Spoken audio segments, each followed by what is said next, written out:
There is a huge level of responsibility that comes with having influence. How do you see yourself, obviously, trying to protect your daughters? How do you feel like you're going to navigate that?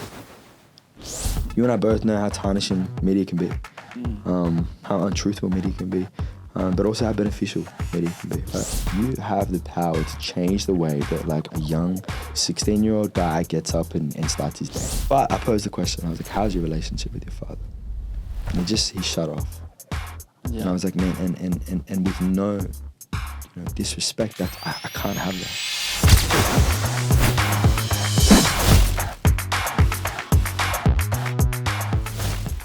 You start obviously finding that relationships are becoming such a core piece of business in your world. That obviously has an effect after, that does become performative. And 100%. especially here in Australia. Like, at what stage you go from LA, seeing and witnessing all these things and coming back to Australia and seeing it here as well? Yeah, again, it was just like the norm, right? Like, you don't date outside the scene because one of the biggest like psychological things that I'd kind of clocked in trying to be good in those relationships and that trying to date people outside of the scene was hard because you constantly step to the plate with things like, this is something you just have to understand. I'm going out to a party and it's networking. You know what I mean? Or like I'm going on a music video shoot and there's going to be 10 other girls there and you just have to be okay with it. There was a point where like my conscience was like, that's not okay. You know what I mean? I can't just expect you to be okay with things because this is, the life that I've chosen to live.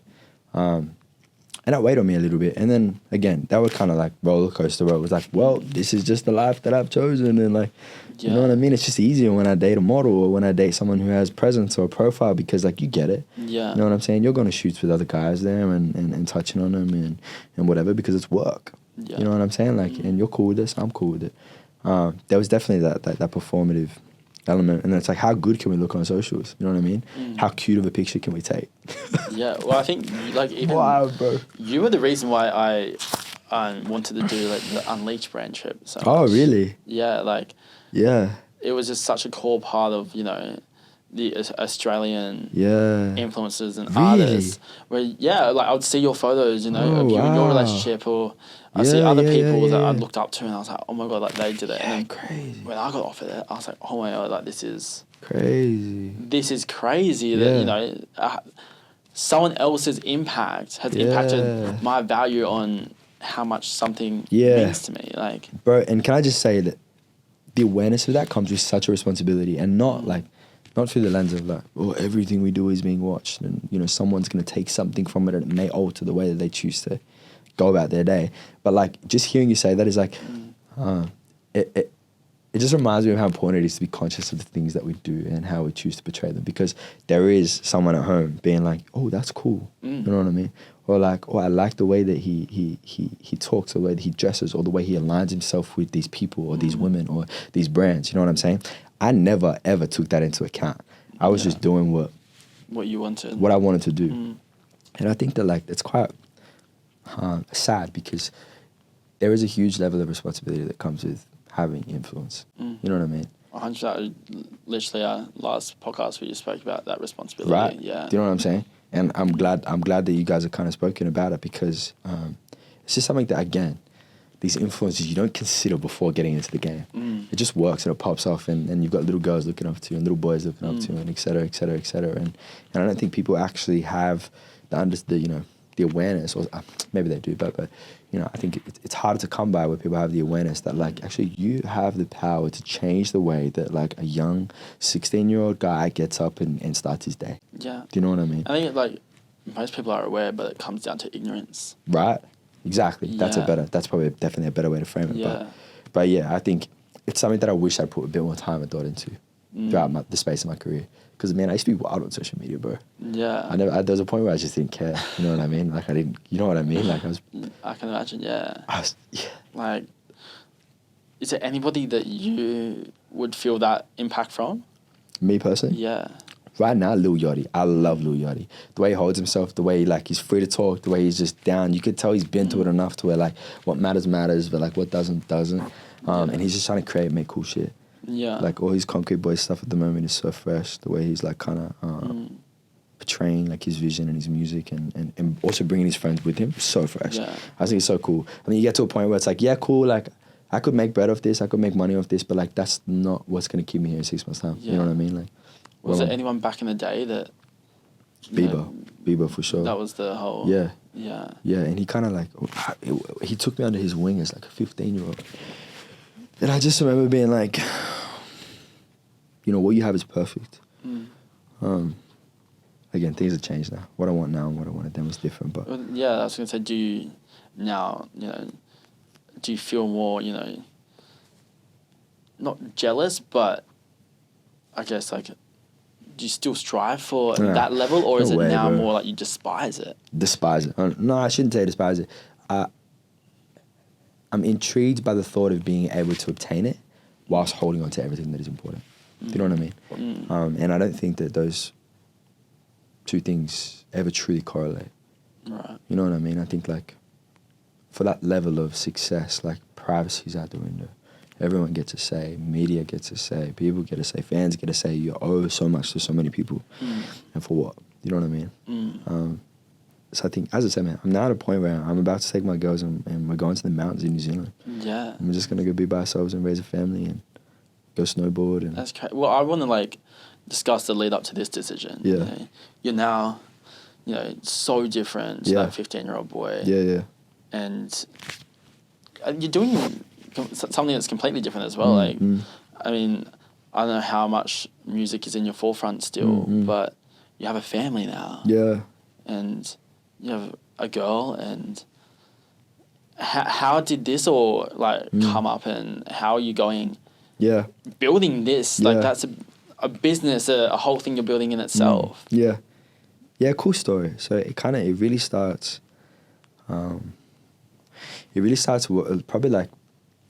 probably when I first got to Dubai. So I moved out to Dubai 2 years ago. I spent a year out there. We started a marketing agency called On The Way. And in the first month of having that company, it was just me and one of my mates. We scaled it to 100 grand. And then about 3 months later, we were doing 250K a month. Which the video for that was insane. Thank you, bro. Yeah, that looked really sick. And I kind of, for the first time, was thrown into a group of people, many people that had a lot of money. And being able to kind of speak with them, become friends with them, stay with them, learn from them. I was able to kind of see that there is a right way and a wrong way to go about getting money. Kind of just doubling down on what we spoke about, right? Like somehow, like probably the most valuable lesson I took from that is like, you know, the path you take to trying to get to that goal is equally as important as what the goal is. I met so many people that billionaires that live and they always say, you know, where there's lots of money, there's usually secrets, and you know what I mean. There's no way to make a lot of money. And I kind of was being thrown into this, and I was like, okay, like there was actually one conversation. We were at one of our business partners' houses, and he lives on Billionaire Row on Front G of the Palm, right, which is the most expensive front on the Palm. The house is worth the house is worth like 330 mil for the house alone, not the land, just the house. 20-something bedrooms, and he lives there by himself. And his family live 15 minutes down the road. And I was sat there one hour drinking some beers, and I was like, bro, I was like why? Like, you know what I mean? Like this, forgive me, it makes me ignorant, but like, you know, surely like with a house this big and this many rooms, like you had intended to have them fill. You know what I mean? Or maybe that's just the way that I now look at it, you know what I mean? But yeah, I think that's a crazy way to think about it. You know, you can have a big house, but, you know, what's the point of having empty space when you can't fill those rooms? Do you know what I mean? And I guess you can take that in life as well. Like, why hold space for people that aren't filling it? You know what I mean? That's crazy, yeah. So I was like, I just don't know if that's kind of where I would want to, like, take this. And then Becky moved out to Dubai. She started job shipping. She started cleaning up a bunch of money, and we were both making a lot of money, and we were like, you know, like we could be really set here. Like we just spend like a couple of years here. We can go home to Australia and we'll retire. We can just figure out what we want to do, start a family.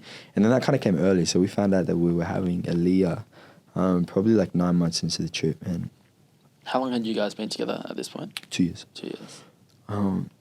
And we were kind of posed with the question of like, are we gonna have like an Emirati baby, or are we gonna have an Australian baby? Is she Australian? Yeah, she's half Australian, half Lebanese. Yeah. So we kind of just decided, we're like, no, like this place sucks. I personally, after a while, I was like, I despised Dubai. I was just like, it's cool for a weekend if you want to come and spend 30 grand and go, you know, party and stay in beautiful hotels and whatnot. Yeah.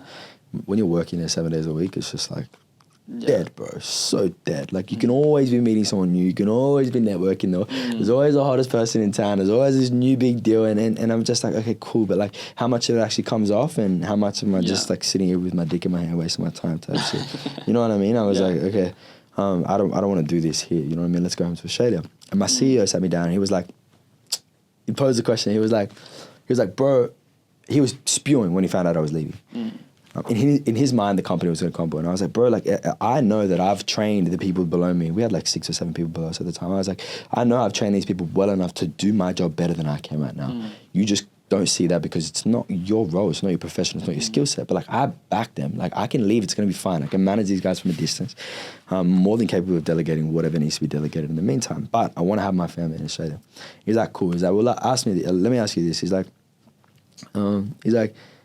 you can either be present now, go home to Australia, and go home to making that AUD, and go home to slugging it out in the 3rd most expensive country in the world, and this, that, all these reasons as to why I shouldn't move back to Australia, and be present and be a dad and be around. Or sacrifice the first couple of years of your daughter's life and be able to go home and give her everything that she wants. And I was like, okay. And he said, look at, you know, his family very, very successful.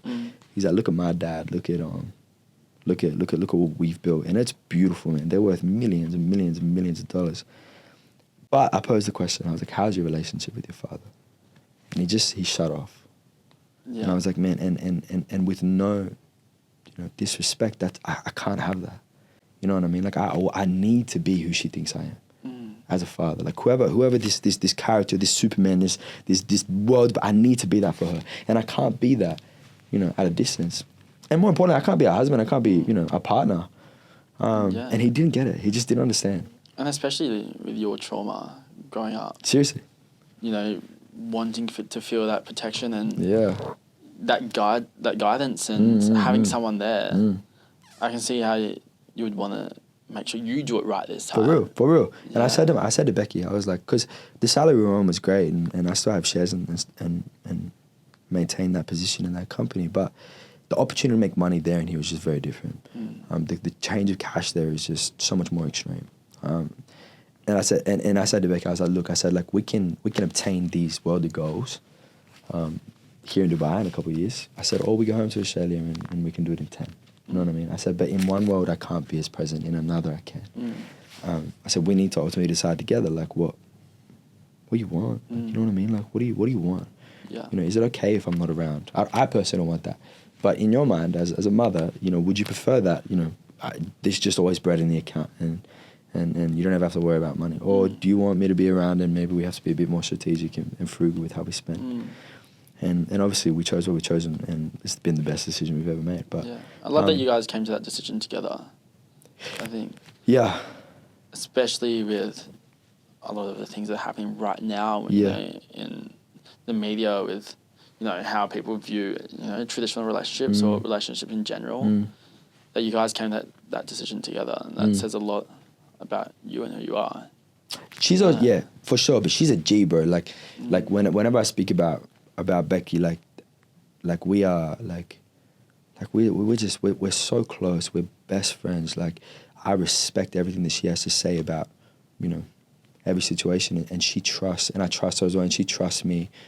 With every decision that she kind of allows me and leaves me up to make. But there's nothing that happens without the first, like, hey, what do you want to do? What do you reckon? I have my thoughts, right? I think that this is going to be best, but where you at? You know what I mean? Like what's kind of going on in your head right now? And I think that kind of process of decision making just makes long-term decisions so much more easy to navigate, because you're both on the same page since the beginning. You know what I mean? Yeah. Not just being thrown into, yo, I'm gonna go take this opportunity and let's go. It's awesome. In a year's time, to have a partner that's sitting across you being like, I never wanted this. You know what I mean? Especially with kids now, I think those conversations just have to be had and made mutually. A I love how you say kids now. Yeah. Yeah. Actually, we haven't spoken about it. We haven't spoken about it yet. Yeah. We got another one on the way, baby. Another one on the way. Congratulations. Yeah, boy. Back to back. Thank you, bro. That's crazy. Wow. Like 13 months, bro, is the gap. A year is the gap. Not long. I mean, when you told me the first time you were having a baby, and I was like, oh, what the fuck? Like, I'm so proud of you for stepping up and doing that. But also, you know, like, you've kept it going and you've kept this resilience to prove yourself, I think. Yeah, and it's like now it's just the whole pivot is shifted now. It's like business is great, music is great, money is great, you know, my relationship with God is great, and having friends is awesome. But now it's like, okay, cool, like they kind of, apart from my relationship with God, the girls are just at the center of everything that I do. You know what I mean? Like, to be honest, moving to New Zealand doesn't really make sense from a financial business thing, but like I know that like Becky's in her last trimester and that she will just benefit so much from being in a little house in the mountains, just with us and eating whole foods and good food. How do you think that? How do you see yourself obviously trying to protect your daughters being in the front of eye to the media? How do you feel like you're going to navigate that? Just openly, like just openly. I think like just kind of, there comes a point where I think like, you know, like sub 18, even sub 19, 20, 21, I don't really know. It just really kind of depends on what we see in them as parents. But where they're, you know, obviously incapable of being able to decide what's best for themselves. Hence the reason why the importance of a good foundational parent and household is really important. But I don't ever want to like kind of have to lie to them out of projecting, you know, my experience within it. Right? I think I have enough faith in me and Rebecca and in God to be able to let them experience what they need to experience, to be able to kind of come to their own conclusion about what they want to see from whatever it is that they've gone through, right? And that may be media, that may be whatever. Ideally, it's like, hey, like I'd be like, baby girl, you don't need it. You know what I'm saying? Yeah, but like, it's scary. Like, it is scary. People are going to pay attention just because they're your children. Yeah, for sure. They didn't choose that, you know. At least you chose to go on that audition. Exactly. The kind of the thing that we speak about is that like we're not the first. There are so many like successful parents that have children that like position their children really, really well. You know what I mean? And they kind of give them, because it can also be a blessing, right? Like platforms like that, you know, when they're old enough can be a huge blessing. Yeah. So knowing how to navigate them, knowing how to kind of... To be fair though, I don't think I've seen it to your extent of what you went through, and at your age, bringing, you know, children into the Australian media, I think is a massive obstacle that hasn't been done yet. From your limit, I don't think it's really been done before. Yeah, I agree. Yeah. I agree. And again, I think that's purely because people want to protect their children. Right? I get it, right? Like you and I both know how tarnishing media can be, how untruthful media can be, but also how beneficial media can be, right? I think it's kind of just like, I think it's just about giving them enough information to be able to be at a point where they can decide for themselves. You know what I mean? As parents, having trust and faith in them, you know what I mean? Like, at a point, my mum had to be like, go. You know what I mean? My dad had to be like, go. Because, you know, this is an awesome opportunity for you. And I think that they, you know, ultimately trusted my ability to be able to manage. And I wouldn't change a thing. You know what I mean? I learned so much. I think if I could give my children half of the experiences that I've been able to have, I'd be so grateful for that. Yeah. You know what I mean? I think that'd be so beautiful. Yeah, I mean, and that'll change and grow as it comes. You know, we might speak in a year's time and Daily Mail is just torn me to shreds, and I'm like, never. You know what I mean? Literally. But right now, I think I'd like to, say that I could give them enough information to decide for themselves. Yeah, and I think you're doing an amazing job so far at that. Thank you. It's hard, bro. Yeah, bro, it's so hard, man. I'm just knowing, just having like the confidence to be able to be like, yeah, that's what we're gonna teach him. And it's probably even the anxiety of it as well, like the anticipation of that happening, and because you know how bad it can be. I'm alright with that, bro. Yeah, I'm actually like I'm in the last couple of years as well, I've really, and we haven't spoken about it yet, but I've really kind of found a beautiful relationship with God and understanding kind of why everything's happened the way that it's happened and the blessings like within that. And I think now it's kind of like I don't look forward with fear. It's more so just like look forward with faith and joy that like life also has the potential to be beautiful. How did you find your way back to faith? Or find faith in general? Yeah. Bro, in Dubai as well. Random as, so random. But when we were starting the business, I've been a Christian my whole life, but when not a very good one. And when I kind of got to Dubai, I met this pastor, and he just kind of really like helped instill the steps as to how to rebuild a relationship, and what it takes to be able to kind of lay everything at the feet of God and kind of carry a cross and be able to be in a position where you can be led instead of trying to lead all the time. And that I thought was so beautiful, and he's been so faithful, and yeah, just seeing him come alive in now my family and in my relationship, it's just undeniable. You know what I mean? It's like I wouldn't trade that for anything. The peace that comes through that is next level. And I think when we talk, like I think I hope it's evident that like I'm able to lean into that more than I lean into the world on my own understanding. You know what I mean? I don't know what it's going to be like. I mean, I know it's going to be hard, but I don't know what it's going to be like to be able to make sense of the things we've just spoken about and portray them into my children. But I have faith that when the time comes, I'll be able to. Yeah. And I think... There's no book. There's no instructions to do that. Yeah. Like, exactly. That's something that you have to trust within yourself and your partner as well to pave that path. And fuck it, it's a scary one, but yeah, but awesome, bro. Like so much fun. Also, everyone beautiful. I meet, I'm like, yo, have kids, bro. Just go have a baby, please, man. Like, please, like the joy that it brings, the experience that it brings. Like, it just, for me personally, it's just reshifted my focus into something that is so much more beautiful than I ever could have done for myself. Do you know what I mean? It's like, that's it now. My girls are just like that is first, and like everything else is an addition. You know what I mean? We're gonna get bread. We know how to make, praise God, we know how to make money. Like that's the biggest blessing, right? Like, but like that is just like priority. I heard someone say on another podcast, is like, how can I always be who she thinks I am? That's so powerful. You know what I mean? Massive, yeah. You know what I mean? Like, how can I always be who she thinks I am? Yeah. I think that's such a powerful thing. But yeah, man, and that comes down to, as you said before, to your CEO, like, you need that relationship. You need to be there. Yeah. You need to demonstrate that. Exactly. We're besties, bro. I should have bought her today. Literally. She would have just loved to just chill with him. Yeah. That's so cute. Yeah, she would have loved. She's so beautiful, man. So now you're moving to New Zealand. Yeah. Taking to another step. Yeah. When's this happening? How is this happening? In like 3 weeks, bro. So I just signed a big publishing deal with a company in America called Payday. And they just want me to write a bunch of music, and I'm going to go build a home studio in New Zealand. We were actually called to start a ministry, so that was a reason why we were moving, and then kind of everything else just kind of fell into place.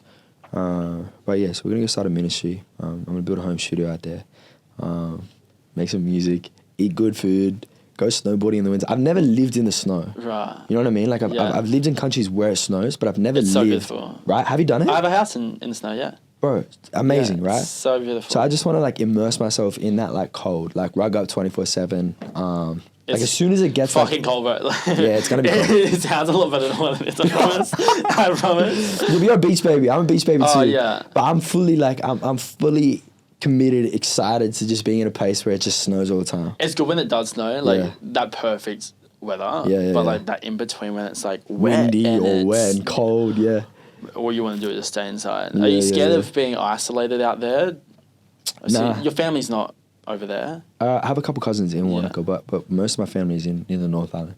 Yeah. But man, like we're just, I think isolation is almost the goal, bro. Like just be with each other. So valuable. Like, and again, I could say that because of the relationship we have. We're so capable of just like shutting ourselves off to society and just having a mad time by ourselves. We love cooking. We love kind of looking after each other. It's just I think it's honestly going to be such a cool. Kind of sounds healing, like. It will be, and that'll be it, right? Just be good with ourselves, get good with God. Understand with this ministry, what needs to happen with this ministry. Business as well, like just so many doors been opened from a business point of view there. Like starting a branch of the agency in Wanaka. I think we've already got like 5 people that are willing to sign a dotted line. We haven't touched down yet. Yeah. Do you know what I mean? Yeah. Which is huge. That's just cool. Just to have another branch on the way in little small country town in New Zealand, like. It's fucking sick. Well, can you elaborate on like the business side of things? Yeah. Is that still the marketing? Yeah. From Dubai? Yeah. So it's A to Z. Yeah. It's A to Z marketing services. So we kind of digital services. So our specialty is like content, and strategy, but we can kind of outsource anything else that anyone needs. We have quite a broad team across the world that can do whatever you need at quite a high level. But we don't do it in Australia because it's way too competitive here. Like what we're charging in Dubai is literally like 6 times what agencies can charge here in Australia for the same package. Yeah. So it's just way too competitive. Is that for like paid marketing, like paid ads? Yeah, content creation, ads, website development, social media strategy, SEO. We do everything from top to bottom. Crazy. But it's just so competitive in Australia. There's like 480 agencies in New South Wales alone. I think. In Dubai, there's like 30. I just signed a deal with a partner for my company. Okay. Down in Melbourne. Yeah. And I mean, they're massive. They do an amazing job. But like literally, like that was the biggest thing I was looking at was there's so many other people that do the same shit. Yeah. You know, so competitive, man. How does this benefit me? You know? But that's crazy to go over there. I couldn't do it here either because the level that we operate is also not as high as people do in Australia. Being 100% honest. 100% honest. The people in Australia are way better at marketing than we are in Dubai, but like it's just relative to the market. Yeah. I mean, be the best for where you're at. Exactly. Like, that was it as well. I was like, yo, there's a massive gap here. I was like, I need to fill that, and we did. We're now like top 5 in Dubai, which is insane. That's fucking sick, bro. Yeah. Congratulations. Thank you, bro. Thank you. So good. So yeah, go start a little branch in Wanaka. Heaps of money in Wanaka. Lots of money there. Oh, it's the most beautiful place I've ever seen. Yeah, it's beautiful. It's beautiful. So we'll see kind of what needs to happen there, but. Yeah, priority. Just get good with the girls, bro. Get fit. I need to get my ankle back sorted. Yeah, I need to get this. Literally fell off a cliff. Yeah. Doing the hobby of cliff fishing? Rock fishing? Yeah, rock fishing. That's crazy. Yeah. I'm so mad that they didn't drop your name in there. Straight out, 26-year-old spear fisherman, bro. Play the clip. Try to wait for the spear fisherman. You know what's crazy about the reporter knows who I am as well. Straight out. We have a relationship. Yeah. It's like 26-year-old spear. Shorty! She said I'm not ruining the job. Yeah, no, of course. Yo, what was that, bro? What was that? New song came out last month. What are you talking about? I kind of love it. Well, that's another thing. Your music now. Yeah. You just signed the publishing deal. Yeah. That's going to be so like creative and fun over there. And bro, so much fun. Yeah, I want to house like riding camps in the mountains. Just like get my boys out in the mountains, set up a couple different studios throughout the crib, snowboard during the day, ride at night. That's like, sick. It'll be mad. It'll be such a vibe. Any chance of kind of tapping back into that Jai Waetford rise again? Nah, not Jai Waetford. Just nah. Can't be bothered, bro. Straight out, I can't be bothered, bro, man. I'm like, it's such a, bro, if it works, it's so deep. You know what I mean? And in Australia, it's not that hard to make it work. Like, if I dropped, like, a song a month for next year, best believe that's, like, you're on tour, you're doing radio runs, you're doing media runs, you're doing all that, you know what I mean? And for what in return? The Australian music industry just doesn't have bread. Like, if we're talking millions of dollars a year, different story, but, like, they're talking low six figures. Well, that's what I said to my team. There's no one in Australia that's really doing it. Because not worth it, No one stays here. Not worth it. Yeah. So we're working on, like, a dance project. That will be serviced out of New Zealand. So we're gonna like process all the content and stuff from New Zealand, but like all of like the operations will run out of America. That's crazy. And it's just like house dance, do you think electronic there's music. a way that you can do it the way you want to do it? Yeah. And still have that level of success and yeah. Let's see. I'm gonna try that this time. Yeah, I'm gonna try it, but it's definitely not gonna be as like. I think this is the first interview I've done in. Oh nah, I did a podcast like maybe a year ago, but I don't do this stuff. You know what I mean? I just like it's not. Yeah, it's just not in my nature. You know what I mean? But like you articulate yourself so well, and you can see that growth inside you as well. Thank you, bro. Thank you. I'm like, I'm not surprised, but I'm just so mesmerized by the way you articulate your feelings and your words and thank you, bro. Your affirmations in life. Like, I'm not the type of person that feels like it has to be shared. You know what I mean? Yeah. It's like I value like privacy is a massive thing for me now. And you can understand why, right? It's like coming from that world, it's like there is a sense of like, cool, I can post my baby girl on social media, but you don't need to know what we're doing on a Thursday night. You know what I mean? Yeah. Like, it's like there's just a different, and for people that are like, I get it, all like props to you. I just personally don't have it in me to be that. Like, it's a lot of effort. You know what I mean? It's draining. It's so draining. So draining. Now to the point where it's like I can post once or twice a month, and whoever gets around it gets around it, and it's usually just something cool that I'm working on. Or I think I like just like the idea of you, you know, just doing what you love. Yeah.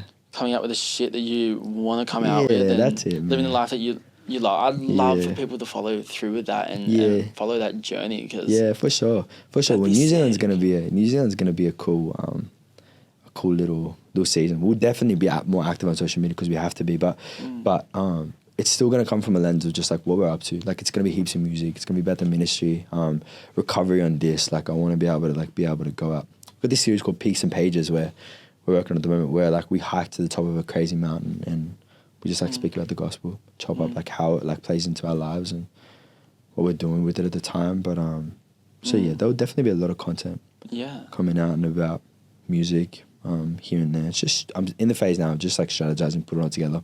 I don't like really like I'm excited to watch it. It's gonna be cool. It's gonna be cool. We'll make it. It'll definitely work. Like it's so I back it enough. I back my experience enough to be able to kind of identify, if I can't do it for myself, who needs to be brought on board to make it happen. You know what I mean? The skill of like delegation and okay, cool, I want to do this series, but it's gonna cost X amount and I need A, B, C, D, E, F, G. Do you know what I mean? So it's just kind of refining what those actual ideas are first, and then going ham. But yeah, man, I'm excited. What's coming up for you, bro? You're gonna go hard with this, right? You definitely you need to keep. Well, I mean, we're on season 4 now. Like, we're trying to... What are you seeing? Are you seeing, like, something that's, like, you're rolling, like, 10, 15, 20 seasons deep? Like... Oh, like, I don't see this ending. Yeah, okay, like, cool. Mad. And this is why I want to keep it so creative and so in control of it. And, like, I mean, I got offers to go, you know, to the big media companies and the podcast companies and the radio hosts, and... I've been offered that, but it never enticed me because I know how much control and what I've seen them do to my friends. And I don't want to lose that control. Bro, good on you, bro, honestly. And that's why I think, like, I would love to see you do that in the music industry. And keep that control and keep doing what you want to do. Independency is so valuable, man. But, like, our tour, like... I'm so excited. Yeah, please. For how that's going to play out. Please, you got to plug me up with tickets, bro. Do you want to open for us? Bro, that would be lit, bro. That would be lit. I have to show you the vision for the dance because I think you really fuck with it. Yeah, it's cool. It's sick. I mean, cool. I'm excited for that, but I'm excited to see everyone thrive. Yeah. Excited to see... I mean, honestly... A lot of your guests are just your homies as well, right? No. No? No, but I mean, for like season one. Some of them, yeah. Yeah, that was like, there were a lot of friends. Oh, yeah, bro. back in the past, like, they've just been my friends and my network. Which is so cool, bro. I think that's such a nice way to kind of build that platform out for you as well. Yeah, I like it's just cool you have cool friends. Oh, right. And if I had my friends on a podcast, it'd be like, it's a completely different conversation. Well, my friends are just in the industry, so it's just that's mad. I can't relate to my friends from home, so. Yeah. It doesn't work anymore. Yeah. But Jai, thank you so much for coming on Sensory Overload. Thank you. Hopefully this isn't the first time. No, for I'm sure. excited to see what you do. For sure. We set up a little location episode, bro. We're going to do it on a fucking mad waterfall. Bro, do it on the top of fucking... Roy's Peak, bro. Yeah. That would crazy. Stagly. Thank you so much, man. Love my boy. Love it.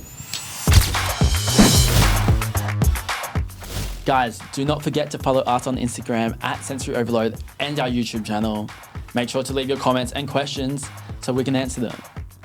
I'm Bill Barker, and this is an I Want It Yesterday production, and this episode was produced by Nicholas Shabinsky. I'll see you next time.